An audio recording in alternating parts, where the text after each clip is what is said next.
긴 기지만 한 절씩 또박또박 같이 한번 교대로 읽어보겠습니다. 8장 26절부터 40절까지입니다. 26절 주의 사자가 빌립에게 말하여 이르되 일어나서 남쪽으로 향하여 예루살렘에서 가사로 내려가는 길까지 가라 하니 그 길은 광야다. 일어나 가서 보니 에디오피아 사람 곧 에디오피아 여왕 한닥의 모든 국고를 맡은 갈리인 내시가 예배하러 예루살렘에 왔다가 돌아가는데 수레를 타고 선지자 이사야의 글을 읽더라. 성령이 빌립더러 이르시되 이 수레로 가까이 나아가라 하시거늘 빌립이 달려가서 선지자 이사야의 글을 읽는 것을 듣고 말하되 읽는 것을 깨닫느냐. 대답하되 지도해주는 사람이 없으니 어찌 깨달을 수 있느냐 하고 빌립을 청하여 수레에 올라 같이 앉으라 합니다. 읽는 성경 구절은 이것이니 일렀으되 그가 도살자에게로 가는 양과 같이 끌려갔고 털 깎는 자 앞에 있는 어린 양같이 조용함과 같이 그의 입을 열지 아니하였도다. 그가 불육을 당하였을 때 공정한 재판도 받지 못하였으니 누가 그의 수레를 말하리요 그의 생명이 땅에서 빼앗김이로다 하였거늘 그 내시가 빌립에게 말하되 청하건대 내가 묻노니 선지자가 이 말하는 것이 누구를 가리킴이냐 자기를 가리킴이냐 타인을 가리킴이냐. 빌립이 입을 열어 이 글에서 시작하여 예수를 가르쳐 복음을 전하니 길 가다가 물 있는 곳에 이르러 그 내시가 말하되 보라 물이 있으니 내가 세례를 받음에 무슨 거리낌이 있느냐. 이에 명하여 수레를 멈추고 빌립과 내시가 둘 다 물에 내려가 빌립이 세례를 베풀고 둘이 물에서 올라갈새 주의 영이 빌립을 이끌어간지라. 내시는 기쁘게 길을 가므로 그를 다시 보지 못하니라. 빌립은 아소도에 나타나 여러 성을 지나다니며 복음을 전하고 가이사라에 이르니라. 아멘. 40절 말씀까지 보았습니다. 사도행전 8장 26절에서 40절 말씀 하나님의 나라는 어떻게 임하는가 네 번째 시간 마무리할까 생각합니다. 오늘 예배 참여한 여러분들 모두 환영하고요. 주님의 은혜가 함께하길 축복합니다. 옆 사람도 축복합시다. 반갑습니다. 사랑으로 축복합니다. 반갑습니다. 사랑하고 축복합니다. 네.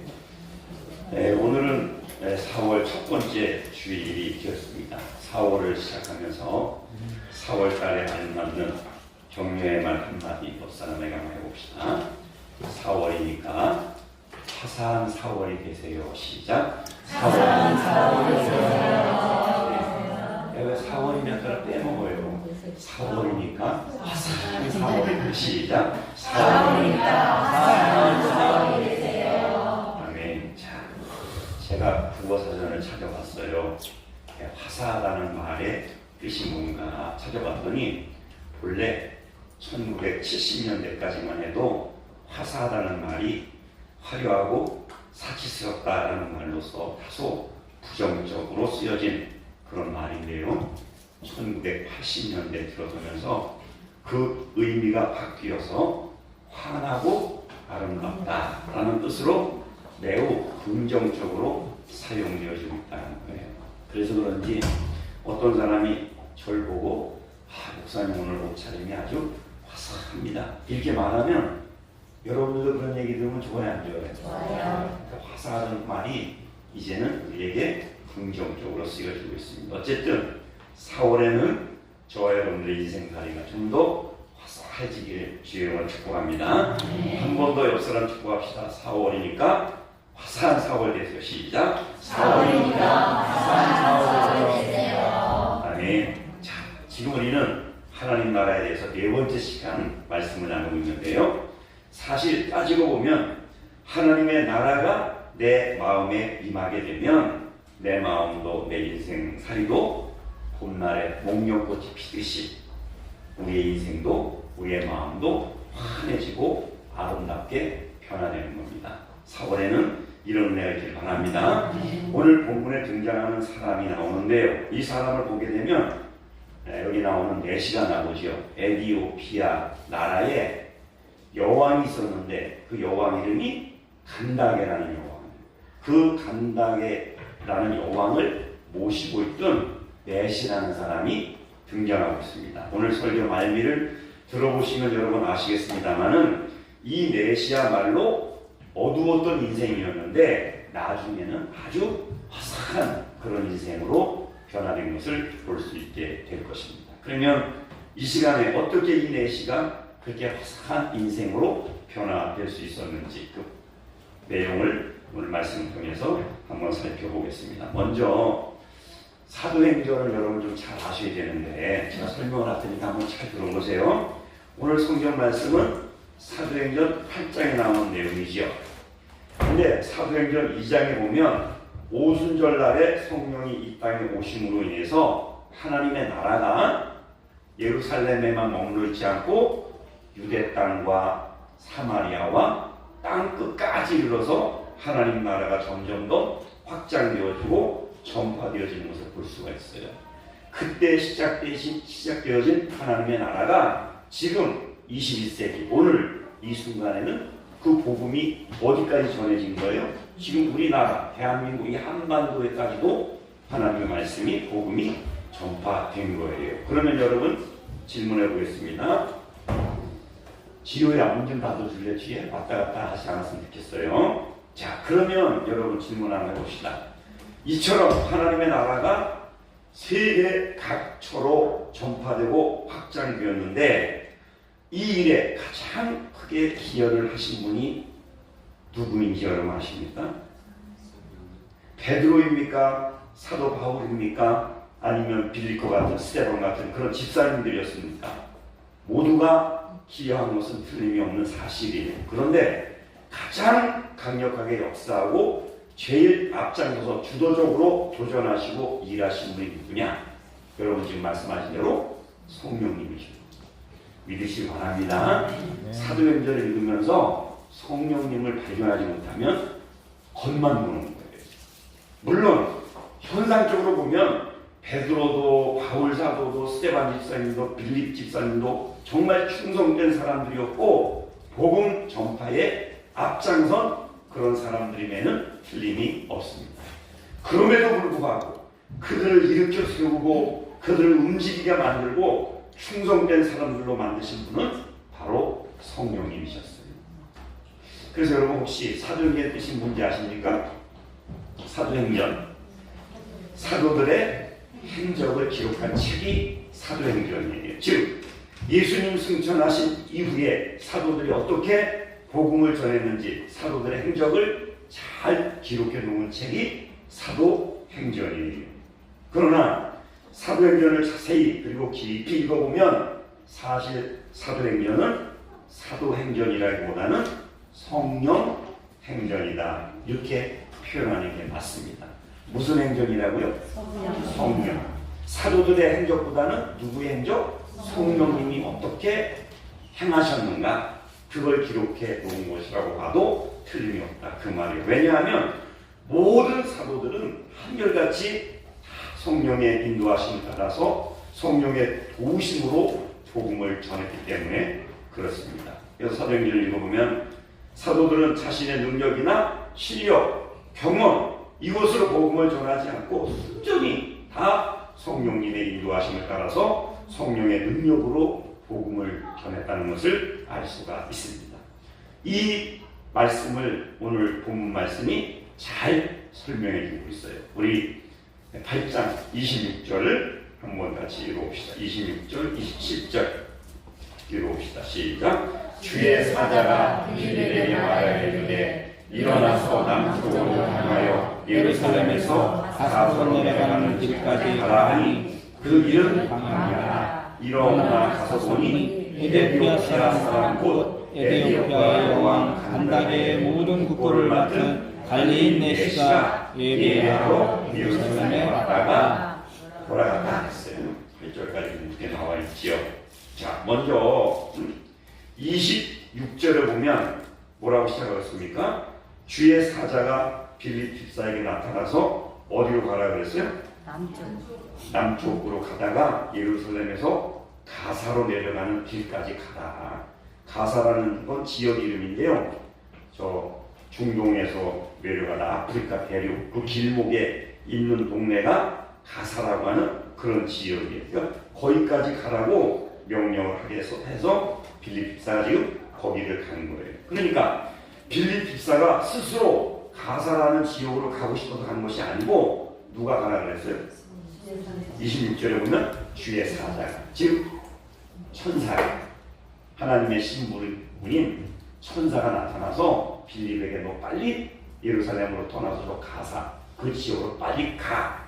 그 명령을 주의 사자 천사가 하는 거예요. 그러니까 빌립이 움직인 게 아니고 누가 가라고 그런 거예요? 주의 사자 천사. 응? 그렇게 시켜서 가는 거예요.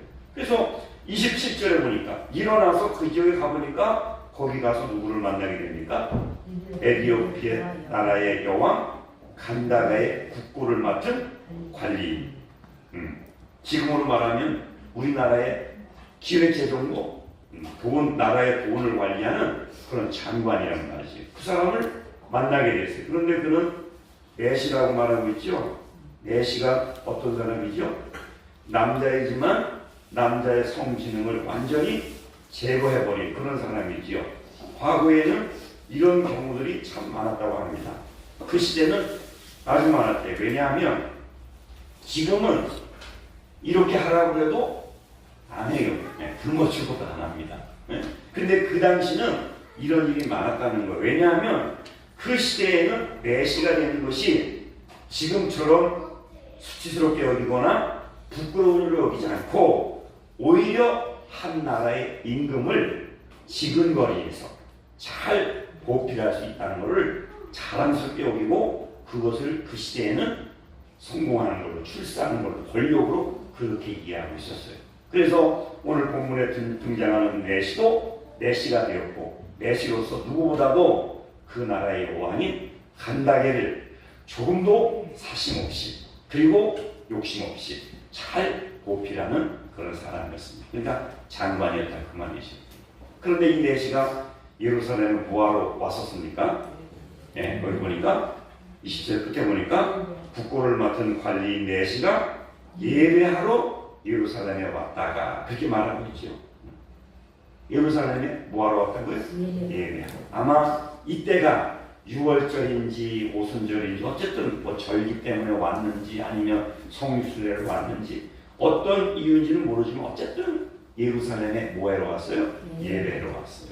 28절에 보니까 돌아가는데 수레를 타고 선지자 누구의 글을 읽었대요? 이사야서, 구약 성경에 이사야서 있지요. 그 이사야서 성경을 읽고 있었어요. 이런 내시의 자세를 볼 때 이 내시의 믿음이 좋은 것 같습니까? 대충 믿는 사람인 것 같이 보입니까? 아무리 봐도 우리가 봐도 어떻게 생각해도 믿음이 꽤 있는 그런 사람을 보여줘요. 왜? 수레를 타고 가면서 뭐 음악을 듣거나 경치를 감상하거나 그러지 않고 구약 성경을 지금 펴서 읽고 있는 거예요. 이 사람이 믿음이 좋다라고 말하는 그 증거는 두 가지인데요. 첫째는 지금 말씀드린 대로 수레를 타고 가면서도 뭘 읽고 있었어요? 성경을 읽고 있었어요. 요즘으로 말하면 출근길에 버스 안에서 전철 안에서 성경을 펴놓고 읽는 거예요. 그런 경험 있으십니까? 그런 경험을 가진 분은 진짜 말씀을 사모하는 분이고 말씀을 사랑하는 사람, 믿음 있는 사람. 그리고 두 번째 이유는 에디오피아에서 예루살렘까지 예배하러 왔다는 것을 보면 믿음이 좋다고 말할 수 있어요. 왜냐하면 세계 지도를 보면 여러분 아시겠지만 여기 잘 안 나올 거 화내가지고 안 보이죠? 네, 제가 설명을 좀 해볼게요. 네? 에디오피아가 어디에 있어요? 아프리카 어디쯤 있어요? 네?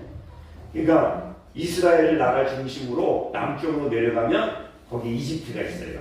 이집트가 옆에 리비아가 있고 이렇게 오른쪽으로 내려가면 거기에 수단, 남수단, 북수단이 갈라진 나라가 있죠. 그리고 그 남동쪽쯤에 거기에 에디오피아가 있어요. 그러니까 아프리카 대륙의 북동쪽쯤에 이렇게 있어요. 근데 거리로 말하면 얼마쯤 되느냐? 네. 제가 그 사전을 찾아보니까 7,000리 길이 돼요. 에디오피아에서 예루살렘까지. 우리가 서울에서 부산까지 몇 리 길이라고 그래요? 1,000리 길이라고 하나요? 키로로 말하면 400km, 400km. 그러면 에디오피아에서 예루살렘까지 7,000이면은 몇 배예요? 7배예요. 그러니까 한 2,800km쯤 됩니다. 2,800km쯤 되는 그 먼 거리를 지금 예배하러 마차를 타고 지금 예루살렘까지 온 거예요. 물론 어떤 사람이 요즘 뭐 스페인에 그 순례자의 길이 있다면서요. 거기에 그 순례길을 걷는 사람들이 많이 있대요. 그게 800km래, 800km. 하루에 40km씩 걸으면 한 20일 정도면 이제 완주하는 거예요. 그걸 걷기 위해서 스페인 가는 사람들이 많대요. 요즘 TVN에 스페인 하숙집인가 그 프로그램이 있어요. 제가 어제 봤는데 아마 그 순례하는 사람들 잠자고 먹고 갈 수 있게 하는 그런 것 같아요. 그러니까 그 길을 800km를 한 20일 정도 사람들이 가는 거예요. 인터넷 뉴스 보니까 어떤 청년이 무슨 스페인까지 갈 필요 있느냐. 나는 대한민국 순례를 해보겠다. 그래서 서울에서 부산까지 걸어서 12일 만에 도착했대요. 400km를 걸어서 12일 동안 걸었으니까 하루에 한 35에서 한 38km, 40km 이렇게 걸는 거예요. 그러면 이제 부산까지 도착하게 되는 거예요. 그러니까 걸어서 부산까지 한 400km를 한 10일 동안에 걸었다면 그러면 걸어서 에디오피아에서 예루살렘까지 가려면 얼마를 걸어야 돼요? 아까 7배라 했으니까 70일 걷는 거예요. 근데 이 사람은 내시는 뭘 타고 가는 거예요? 지금 마차를 타고 갔어요. 한 3배 정도 빠르다고 칠 때 적어도 20일에서 보름은 걸렸을 거라고. 그 큰 거리를 예루살렘으로 예배드리기 위해서 간 거예요. 얼마나 그 먼 거리입니까? 그것도 한 나라의 재무부 장관으로서 무슨 이스라엘 나라하고 교역을 하거나 국가 간에 무슨 조약을 맺기 위해서 찾아가는 게 아니고 순수하게 뭐 하기 위해서? 예배만 드리기 위해서 지금 가고 있는 거예요. 15일 정도의 시간을 내서 그것도 큰 거리를 마다하지 않고 오게 된 거예요. 그렇다고 그 내시가 무슨 수도사도 아니고 말이죠. 한 나라의 장관으로서 그의 일상이 얼마나 바빴겠어요. 그럼에도 불구하고 보름이라고 하는 시간을 내서 그것도 순수하게 오직 예배만을 위해서 예루살렘에 왔다는 것. 이것만 봐도 이 내시는 경건하고 믿음이 좋은 사람이라고 이야기할 수가 있습니다. 다시 정리해보면 내시가 먼 거리를 불구하고 예루살렘에 와서 예배했다는 것. 이거 봐도 믿음이 좋다라고 볼 수 있고, 또 하나는 가는 도중에 멍하니 가지 않고 구경하지 않고 성경을 읽고 갔다는 걸 보면 믿음이 있는 사람이다 라고 볼 수 있다, 그런 뜻이에요. 이것이 바로 이 내시가 갖고 있는 믿음의 상태예요. 그리고 29절 한 번 더 읽어보세요. 29절 8장 29절 한번 읽어보세요. 29절에 뭐라고 말하냐면 성령이 시작. 성령이 빌립더로 이르시되 이 시대로 가까이 나아가라 하시거늘. 여기도 보니까 누가 빌립에게 수레로 가라는 거예요? 성령이 빌립에게 야 지금 저 마차를 타고 가고 이제 술래에게 내시에게 너 빨리 가봐 하면서 누가 지금 이끄시는 거예요? 성령이 이끄시는 거예요. 제가 사도행전이 성령 행전이라는 뜻이 바로 그거예요. 모든 사도들과 충성된 자들이 다 누구에 의해서 움직이고 있냐면 성령님에 의해서 움직이고 있는 거예요. 빌립 집사도 지금 성령에 이끌려서 지금 가게 되는 거예요. 자, 그러면 이제 오늘 설교의 본론으로 들어가서 오늘 말씀의 주제인 하나님의 나라가 과연 이 내시에게 어떻게 임하게 되는가, 이걸 한번 말씀을 나눠보도록 하겠습니다. 일단 이 내시는 권력도 있고 명예도 있고 믿음도 좋은 그런 사람이라고 일단 정해놓고 한번 생각해 보겠습니다. 그러면 이 내시는 어떻게 하나님을 경외하는 사람이 되었을까? 궁금하지 않습니까? 왜냐하면 이 내시는 아프리카 사람이요, 유대인이. 아까 거리가 얼마나 걸었다 했어요? 2,800km 떨어져 유대인들하고는 아무 상관이 없는 그런 지역에서 산 사람이에요. 근데 그 사람이 어떻게 태어나면서도 아프리카 사람인데 하나님을 알게 돼서 예루살렘까지 경배로 왔을까? 그래서 여러분 성경을 좀 이해하셔야 돼요. 구약 성경을. 구약 성경에서는 지금 아프리카 대륙을 뭐라고 일컫냐면 구수 땅이다. 그렇게 말해요. 구수다운이 아니고 오리털이 아니고 거리털이 아니고 구수 그 지역을 불렀어요. 그리고 특히 그 에티오피아 그 나라의 옛날 이름이 뭐냐 하면은 스바라고 해요. 스바. 그래서 열왕기상 10장에 보면 솔로몬의 지혜가 온 세상에 소문났을 때 스바의 여왕이 그 솔로몬의 지혜가 얼마나 큰지 알고 싶어서 엄청난 예물을 싸가지고 와서 이 솔로몬 이스라엘 나라를 방문하게 돼요. 이게 열왕기상 10장에 나오는 이 얘기.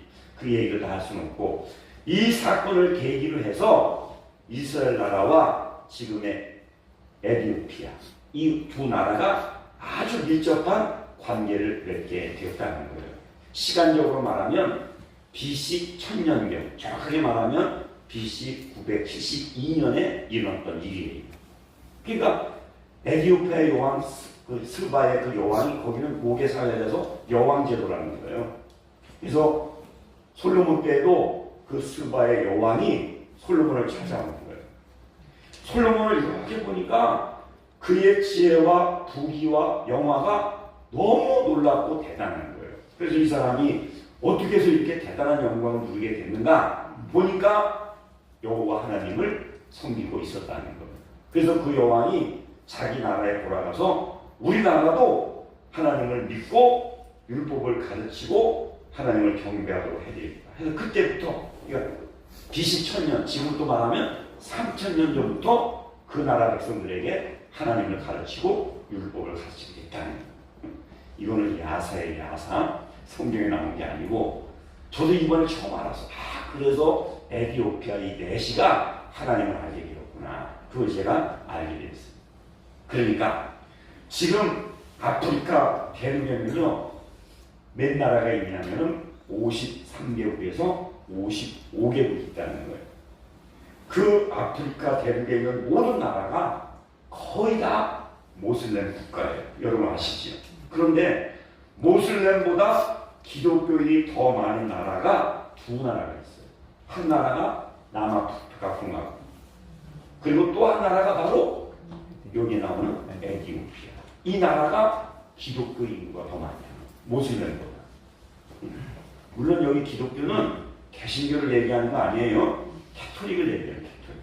개신교는 그죠? 1%에 불과하다는 거예요. 그 에티오피아에. 근데 모슬렘이 한 38%, 그리고 캐토릭 인구가 한 48%. 이 정도로 훨씬 기독교 인구가 많은 나라라는 거예요. 이 에티오피아가. 저는 이 사실에 깜짝 놀랐어요. 요즘 새벽기도 시간에 사도행전을 읽고 말씀 나누고 있는데 거기에 관련된 책을 읽다가 보니까 에티오피아에 대해서 이렇게 새로운 것들을 알게 되었어요. 에티오피아 인구가 몇 명인지 아세요? 우리나라보다 많을 것 같아, 작을 것 같아요? 많으니까 얘기하겠지. 자그마치 1억 명이에요, 1억 명. 세계 인구 12위 국가예요. 우리나라는 남북한 다 합쳐도 뭐 7, 8천 이렇게 얘기하죠. 그리고 더 놀라운 것은 그 에티오피아가 제2의 예루살렘이라고 불리는데, 그러니까 예루살렘만큼 기독교 성지가 에티오피아에 많이 있다는 거예요. 제가 확인을 안 해봤지만은 인터넷 찾아보니까 예루살렘 성경 있죠? 거기에 원래 법궤가 있어요. 법궤가. 근데 그 법궤를 스바의 여왕이 가져갔다는 얘기가 있다는 거예요. 그래서 에티오피아에 가면 거기에 법궤를 모셔놓은 성당이 있다는 거예요. 그게 성지라는 것이고. 응? 그러니까 이번에 저도 성지를 갔다 왔지만은 이집트를 못 갔거든요. 이집트를 거기 지금 못 가게 돼 있어서. 나중에 기회 되면 이집트 가고 좀 더 내려가면 에티오피아니까 거기 한번 가고 싶다 이런 생각이 들더라고요. 저도 몰랐어요. 진짜 몰랐어요. 에티오피아 하면 그죠? 가난한 나라. 그리고 6.25 전쟁 때 우리나라에 참전했던 그런 나라로만 알고 있었지, 그렇게 많은 기독교인들이 살고 있고 기독교 유적이 많은 나라라는 거 이번에 처음 알게 되었어요. 우리나라보다 그 기독교를, 즉 하나님을 언제 그들이 더 먼저 알게 되느냐? 3000년 우리보다 더 먼저 알게 됐어요. 우리나라는 뭐 120년, 130년 이렇게 얘기하잖아요. 근데 에티오피아는 스바의 여왕이 솔로몬을 방문하고 돌아가면서부터 시작했으니까 한 우리보다 3000년 빨리 하나님을 알게 됐대요. 그래서 오늘 본문에 나오는 에티오피아 여왕의 간다게의 국고를 맡은 내시도 그 조상 때부터 이미 하나님을 잘 알고 있었고 경외하고 섬기고 있는 그런 사람들 후예였다는 거예요. 그러니까 여러분, 오늘 본문에 나오는 내시 깔보면 되겠어요? 근데 저도 그냥 지금까지는 뭐 그렇대 내시야 뭐 그런데 성경을 가만히 연구를 해보니까 대단한 사람, 우리가 존경할 만한 그런 사람. 그러니까 믿음도 좋고 그죠? 수레를 타고 가면서 성경도 읽고 얼마나 경건하게 믿음을 지키고 살아가고 있습니다. 그럼에도 불구하고 이 내시에게 큰 문제가 있었어요. 그 문제가 뭐냐면 바로 30절에 있는 말씀이에요. 30절 31절 봅시다. 빌립이 시작. 빌립이 달려가서 선지자 이사야의 글을 읽는 것을 듣고 말하되 읽는 것을 깨달느냐? 대답하되 지도해주는 사람이 없으니 어찌 깨달을 수 있느냐 하고 빌립을 청하여 수레에 올라 같이 앉으라 하니라. 여기 보니까 이 내시에게 문제가 있었는데 그 문제는 뭐냐면 성경을 읽고 있는데 그 내용을 알고 있어요? 모르고 있어요? 모르고 있다는 거예요. 성경은 종교적 열심이 있어서 성경을 읽고 있는데 이 성경의 내용이 뭔지를 지금 모르고 있는 거예요. 그러니까 빌립이 성령의 가라를 가보니까 그 내시가 읽는 성경을 가만히 들어보니까 이사야서 53장 7절을 읽고 있는 거예요. 그런데도 큰 소리로 읽는 거지요. 빌립이 들었으니까. 큰 소리를 읽고 있으면서도 그 뜻이 무엇인지를 지금 모르고 있는 거예요. 그러니까 그 내시의 대답이 31절에 보니까 지도하는 사람이 없는데 어떻게 내가 깨달을 수 있느냐? 즉 깨닫지 못하고 있다. 무슨 뜻인지 모르고 있다. 그런 뜻이에요. 내시에게는 이것이 큰 문제였어요. 그에게 권력이 없어서 문제가 아니고 종교적 열심이 부족해서 문제가 아니고 말씀을 읽긴 읽어도 도대체 그것이 무슨 뜻인지 모르는 그런 문제가 있었다는 거예요. 이게 왜 문제냐? 잘 들으세요, 여러분. 하나님의 말씀이 무슨 뜻인지 모르면 결국 그 신령 가운데 하나님의 나라가 임하지 못합니다. 말씀을 깨닫고 말씀을 이해할 때 그 말씀과 동시에 성령도 내 안에 오시는 거고 하나님 나라도 내 안에 임하는 거예요. 근데 말씀을 읽어도 무슨 뜻인지 모르는 거예요. 그러니까 마음이 열리지도 않고 성령이 내 안에 임하지도 못하시는 거예요. 왜? 성령과 하나님의 나라는 반드시 말씀과 함께 역사하기 때문에 그래요. 그런데 이 내시는 성경을 열심히 읽기는 읽어서도 무슨 뜻인지 모르는 거예요. 그러니까 하나님의 나라가 그 신령 가운데 임하는데 장애가 되고 성령의 역사에 방해거리가 되고 있는 거예요. 말씀을 읽는다는 게, 말씀을 깨닫는다는 게 얼마나 중요한지 알아야 되겠죠. 앞서 우리가 이미 보았듯이 내시에게는 종교적 열심도 있었고 또 그 여왕에게 인정도 받고 권력도 있고 남부러울 것이 하나도 없는 그런 사람이에요. 그런데 결정적으로 이 내시에게는 하나님 말씀에는 소견이 읽어도 뭔 뜻인지 몰라요. 봐도 뭔지 몰라요. 영적으로 소경과 똑같다는 거예요. 왜? 성경을 읽어야 하나님 나라도 알고 인생의 참 목적도 알고 어떻게 사는 게 바른 삶이, 그걸 성경을 깨닫고 알아야 거기에 맞춰서 살아서 올바르게 살게 되는 건데 성경을 읽어도 무슨 내용인지 모르는 거예요. 그러니 얼마나 답답했겠어요.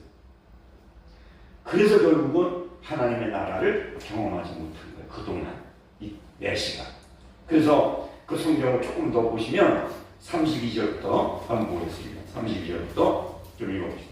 무슨 내용이냐면 32절부터 34절까지 읽읍시다. 읽는 성경 구절은 이것이니 시작. 읽는 성경 구절은 이것이니 일렀으되 그가 도살자에게로 가는 양과 같이 끌려갔고 덜 깎는 자 앞에 있는 어린 양이 조용함과 같이 그의 옆을 열지 아니하였다. 그가 불용을 당할 때 공정한 재판도 받지 못하였으니 누가 그의 세대를 말하리요. 그의 생명이 땅에서 빼앗김이로다 하였거늘. 33절 4절 그 메시가 빌립에게 말하되 청하건대 내게 문이니 선지자가 이 말하는 것이 누구를 가리킴이냐 자기를 가리킴이냐 타인을 가리킴이냐. 그러니까 이사야서 53장 7절의 말씀을 읽는데 그 읽은 내용을 가지고 보니까 분명히 누구에 대한 이야기인데 이게 이사야 선지자 그 본인을 위해서 가르치는 이야기인지 아니면 이사야 선지자 말고 또 다른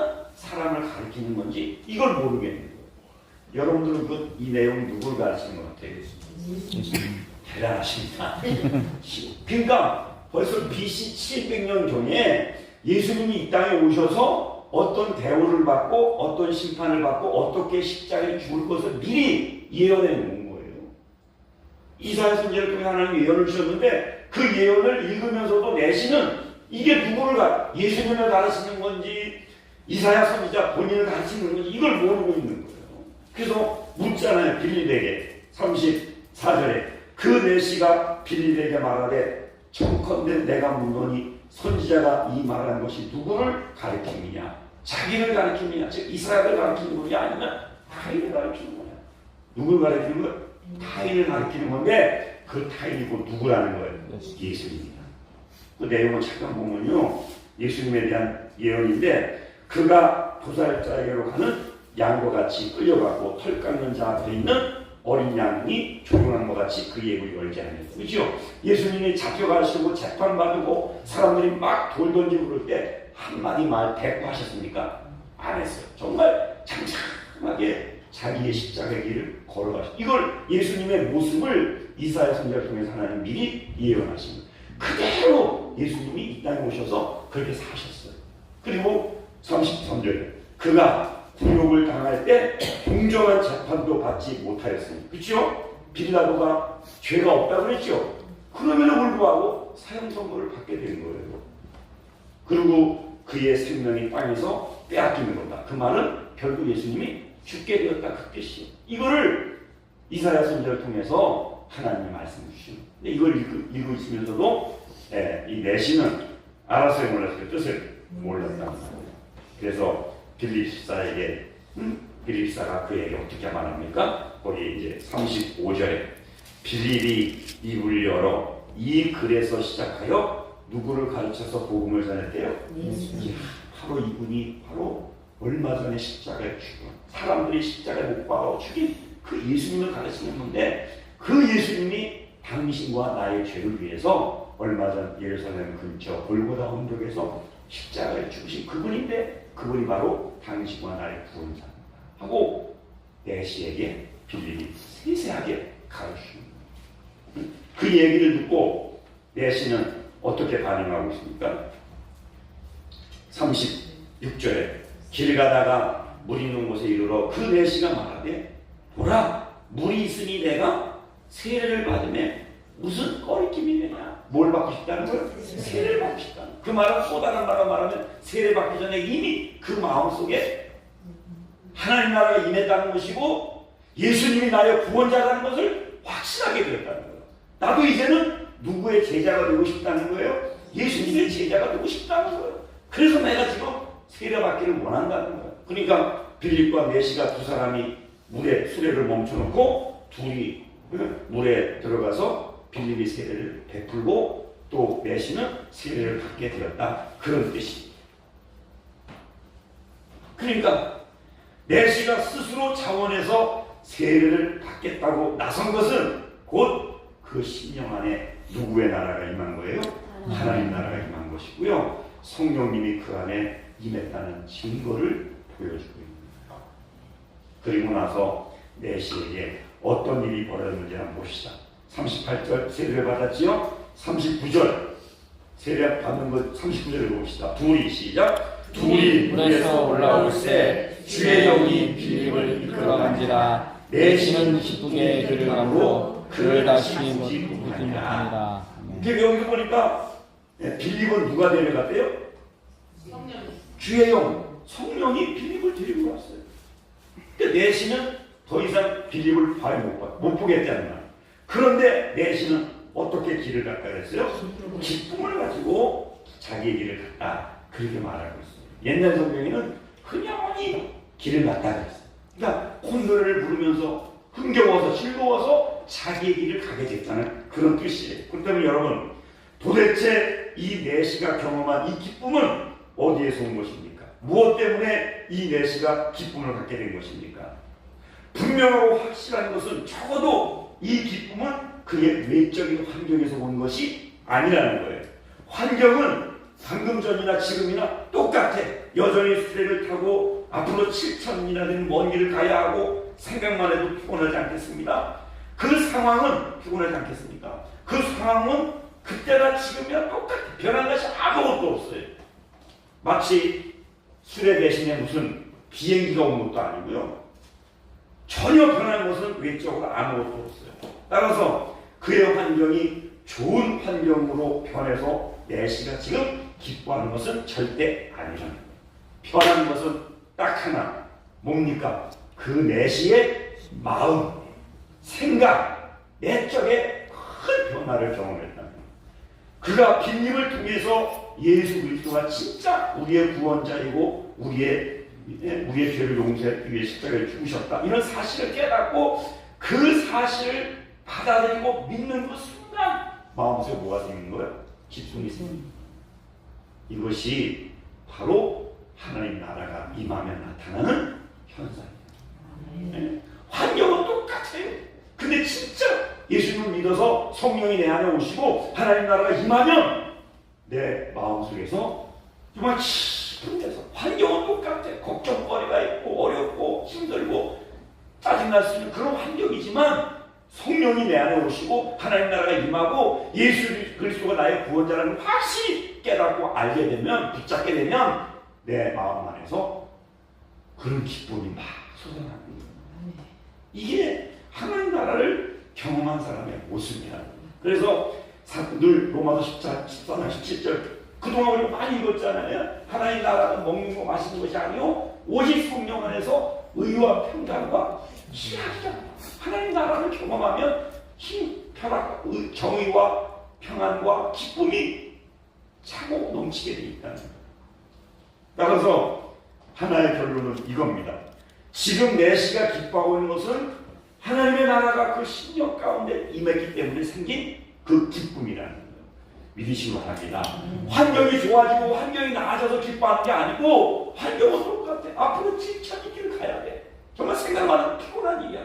그럼에도 불구하고 그 마음속에 기쁨이 차고 넘쳤다는 거예요. 그것은 하나님 나라가 우리 20년 가운데 임하면 그런 역사가 나타나게 된다는 거예요. 이게 하나님 나라의 가치예요.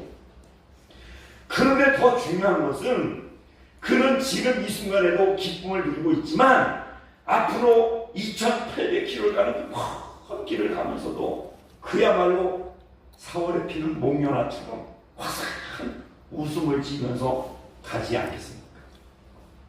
아마 평생 동안 그 기쁨을 간직하면서 내시는 화사한 인생을 살게 될 거라고 저는 그렇게 믿습니다. 그리고 또 집에 돌아가서도 궁궐에 가서도 무슨 얘기를 제일 먼저 하겠어요? 예루살렘 갔다 오면서 갔다 왔다는 게 뭔 얘기를 제일 먼저 하겠어요? 그러면 상상해 보세요. 당연히 빌립을 통해서 성경을 읽고 깨닫고 예수 믿게 된 거 그게 얼마나 즐겁고 기뻤던지 그 사실을 궁궐에서도 만나는 사람마다 그 얘기 하지 않겠습니까? 그리고 또 뭐 하겠어요? 당신도 이 예수를 믿으시자고 그렇게 말하지 않겠습니까? 저는 그날 새벽에 이 말씀을 깨닫고 깜짝 놀랐습니다. 진짜 이게 성령의 역사이고 하나님의 능력, 하나님의 나라를 힘입어 사는 사람의 모습이구나. 이걸 깨닫게 되었습니다. 사랑하는 여러분, 오늘 저와 여러분들에게도 이런 은혜가 있기를 축복합니다. 오늘 이 사건을 통해서 중요한 건 두 가지 꼭 기억하셔야 돼요. 첫째는 성령 에티오피아까지 즉 땅까지 들어서 복음을 전하는 선교사로서 쓰시기 위해서 먼저 메시에게 이런 은혜를 주셨다. 이걸 잊지 말아요. 하나님이 단순하게 내시만 구원시켜주고 그에게만 하나님 나라를 경험하게 해서 기쁘게 살다 죽어가고 그래서 하신 게 아니고 그에게 먼저 이런 강력한 은혜를 허락해 주셔서 그로 하여금 증언하고 증거하고 전파하고 다른 사람을 구원하라고 그 사명을 주시기 위해서 먼저 이 메시에게 이런 은혜를 베푸십니다. 믿으시기 바랍니다. 우리도 마찬가지예요. 우리도 오늘은 많은 성도들이 잘못 생각하고 있는 게 있어요. 그게 뭐냐면 나만 구원받았으면 됐지. 거기서 끝이야. 그런데 하나님은 그게 아니라니까요. 나를 먼저 구원하시고 나를 먼저 하나님 나라의 백성으로 삼으셔가지고 기쁨을 알게 하시고 자유와 그 하나님 안에서 누리는 많은 평안들을 누리게 하시고 그거로 너로 만족하고 거기서 끝나지 말고 네가 경험하고 체험한 것을 다른 사람에게 뭐하라고? 전하고 그들을 구원하는 통로로 삼기 위한 그런 하나님의 뜻이 있는 거예요. 그래서 우리를 다른 사람보다 먼저 하나님의 백성으로 부르실 줄로 믿습니다. 이거 놓치면 이 사도행전 8장 내시 사건 잘못 알고 있는 거예요. 꼭 기억하시기 바랍니다. 얼마나 중요한지. 하나님이 그 많은 사람들 중에 우리를 먼저 부르셔서 하나님 나라의 맛을 경험하게 하신 것은 너만 만족하고 네 단계에서 끝나고 거기서 멈추라. 그게 아니니. 네가 경험했으면 그 좋은 예수를 주변 사람들에게, 친구들에게, 이웃에게 전하라. 그런 목적이 있어서 우리를 먼저 부르신 거예요. 이해되시면 아멘. 이걸 우리가 붙잡아요. 여기에 우리 삶의 의미가 있고 목적이 있는 거예요. 두 번째 중요한 것은 메시가 어떻게 해서 하나님 나라를 경험하게 되었는가? 어떻게 하나님 나라가 그 메시에게 임하게 되었는가? 대답해 보세요, 여러분. 메시가 성경을 읽어도 몰랐어. 성경을 몰랐다는 얘기는 하나님 나라가 임하지 않았다는 얘기예요. 근데 어떻게 해서 메시가 하나님의 나라를 경험하게 됐습니까? 그것은 어떻게 해서요? 비 맞은 중처럼 웅울해지만 확실히 똑부러 얘기해봐요. 그냥 괜찮다 들었으니까 지금까지 뭔 것 같아요? 그렇죠. 하나님 말씀을 읽는 거 몰라. 뜻이 뭔지 몰랐는데 빌립을 통해서 기록된 그 말씀의 내용이 무엇인지를 깨달을 때 그걸 확실히 이해할 때 그때 하나님의 나라가 메시의 마음속에 임하게 됩니다. 여기에 중요한 원리가 있다는 걸 여러분 놓치시면 안 돼요. 그것도 30절, 32절 이렇게 보면은 메시가 뭐라고 말하는 거예요. 30절부터 보시면 빌립이 달려가서 선지자 이사야의 글 읽는 것을 듣고 말하되 읽는 것을 깨닫느냐? 31절 대답하되 지도해주는 사람이 없으니 어찌 깨달을 수 있느냐 이렇게 말하죠. 뭔 얘기야? 안다는 걸 모른다는 거야. 모른다는 거야. 얼마나 솔직합니까? 모르면서도 아는 척하고 조금 알면서도 다 아는 것처럼 그렇게 살아가는 사람들이 얼마나 많이 있습니까? 그런데 그리스도인들 중에 조금 아는 거 그냥 구구단 알고서는 무슨 독수수를 아는 것처럼 수학적으로 말하면 물론 얼마나 어려운 수학이 많은데 구구단 외운다고 난 수학 뭐 다 알아. 이런 식으로 조금 성경의 내용을 조금 알아놓고 전부 다 아는 것처럼 그렇게 착각하고 자만하고 그렇게 교회 생활하는 사람들이 얼마나 많은데요. 그렇기 때문에 하나님의 나라가 내 속에서 확장이 되지 않는 거예요. 오늘 이 내시의 이 겸손함을 우리는 배워야 돼요. 그리고 모른다고 솔직히 고백하고 난 다음에 어떻게 합니까? 빌립을 불러가지고 어디로 청해요? 일로 올라와라. 일로 올라와. 이 마차로 올라오라는 그리고 네가 좀 와서 가르쳐라 그 말이에요. 스스로 자원해서 말씀 배우기를 뭐 했다는 걸 청했다는 거예요. 이런 두 가지 자세 이 내시의 자세를 오늘 우리가 배워야 될 줄로 믿습니다. 그래야지 여러분 하나님 나라가 내 안에서 큰 열매를 맺게 됩니다. 내시가 누렸던 화사한 삶을 우리가 찾을 수 있는 거예요. 두 가지. 하나는 뭐라고요? 내가 얼마나 말씀에 대해서 잘 모르고 있는가 겸손히 하셔야 돼요. 그리고 두 번째는 자원에서. TV는 자원을 잘 보잖아요. TV는 채널 바꿔가면서 재미없고 그냥 재미있는 거 찾으려고 얼마나 자원을 돌려댑니까? 그런데 하나님 말씀은 그냥 읽으면 된다고 주부에 껴줘도 안 해. 집에서 어느 때나 안 해. 그리고 채널로 그냥 막 돌려댄단 말이죠. 그래가지고 하나님의 나라를 경험할 수가 없어요, 여러분. 꼭 기억하시고 하나님 말씀에 소극적이고 하나님 말씀에 무관심하면 여러분 우리의 심령이 점점점 곤고해지고요. 그 영이 시들고 자꾸 병드는 거예요. 결국 영적 침체에 빠지게 돼서 우리의 삶이 벼랑 끝에 서게 됩니다. 그게 아모스 8장 11절의 말씀이에요. 마지막 읽어봅시다. 시작. 주 여호와의 말씀입니다. 보라 날이 이르리다. 내가 기근을 땅에 보내리니 양식이 없어서 죽이 아니며 물이 없어 가라니 아니요 여호와의 말씀을 듣지 못한 시간이다. 지금 마시는 물 먹을 양식 그게 없어서 문제가 아니라는 거예요. 많은 사람들이 우리 영혼을 살리고 삶을 살리는 하나님 말씀을 듣지 못하는 그것이 기근이고 그게 갈급함이라는 거예요. 그래서 우리의 삶이 어렵다는 거예요. 꼭 기억하시고 하나님의 말씀만이 나를 살린다고. 하나님의 말씀이 이해되어질 때 성령도 임하시고 하나님 나라도 내 삶에 임한다고 꼭 기억하시고 하나님 말씀에 집중하기 바랍니다. 그 자꾸 이해하려고 무슨 뜻인가 자꾸 연구하셔야 돼요.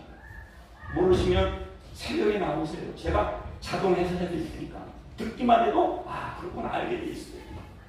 정리하겠습니다. 지금까지 우리는 하나님 나라가 내 심령에 임하는 이 땅에 임하는 네 가지 방법을 함께 나눴어요. 첫째는 뭐라 그랬어요?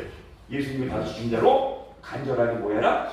기도해라. 두 번째는 이거와 또 이거 괜찮아요. 즐거운 마음으로 말씀을 뭐해라? 순종해라. 세 번째는 내 심령이 지난주에 했는데 강하게 된다. 네 번째는 오늘 말씀처럼 하나님 말씀을 잘 배우고 이해되어질 때 하나님의 나라는 내 속에 임하는 거예요. 그래서 여러분 우리 모두가 이 네 가지 중에 하나라도 집중해서 정말 하나님의 나라의 영광과 권세를 마음껏 누리는 저와 여러분들이